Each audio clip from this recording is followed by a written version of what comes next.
నెల్లూరు జిల్లా Udayagiri TDP incharge Bollineni Venkataramarao Jagananna కాలనీలు పరిశీలించారు.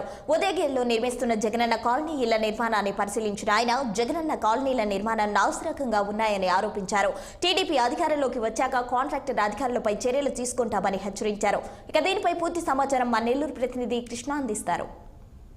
ఆంధ్రప్రదేశ్ రాష్ట్ర ప్రభుత్వం చేపట్టిన జగనన్న కాలనీ నిర్మాణం అస్తవ్యస్తంగా ఉందని నాసిరకం మెటీరియల్తో కూడా బేస్ మెటీరియల్ వేస్తామని ఆరోపించారు నెల్లూరు జిల్లా ఉదయగిరి టీడీపీ నియోజకవర్గం ఇన్ఛార్జ్ బొలినేని రామారావు.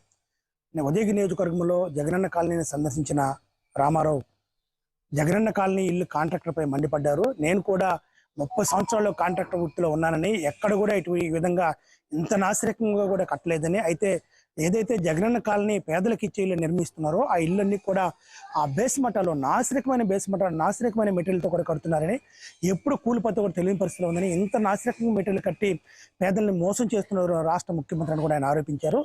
టీడీపీ స్థానిక నాయకులతో కలిసి ఆయన ఆ జగనన్న కాలనీ సందర్శించారు. ఈ సందర్భంగా అక్కడ చేరుకున్న పోలీసులు కూడా ఆయన వాళ్ళని అడ్డుకునే పరిస్థితి జరిగింది. అయితే దీనిపైన కొద్దిసేపు టీడీపీ నాయకులకి బొలినేని రామారావు మధ్య కావచ్చు, టీడీపీ నాయకులు బొలినేని రామారావు అదేవిధంగా పోలీసుల మధ్య కూడా కొద్ది వాగ్వాదం జరిగింది. రాష్ట్ర ప్రభుత్వం చేపట్టిన ఈ యొక్క జగనన్న కాలనీ ద్వారా కొన్ని కోట్ల రూపాయలు ఇప్పటికే అవినీతి జరిగిందని కూడా జనసేన పార్టీ అధినేత పవన్ కళ్యాణ్ కూడా ఇప్పటికే కేంద్రానికి కూడా లేఖ ప్రధానికి కేంద్ర ప్రధానమంత్రికి కూడా ఇప్పటికే లేఖ రాసిన విషయం అనేది తెలిసిందే. అయితే ఈ నేపథ్యంలోనే నెల్లూరు జిల్లా ఉన్న ఉదయగిరి నియోజకవర్గంలో కూడా పలు ప్రాంతాల్లో సందర్శించిన రామారావు కూడా ఈ యొక్క జగనన్న కాలనీ పైన ఆరోపించారు.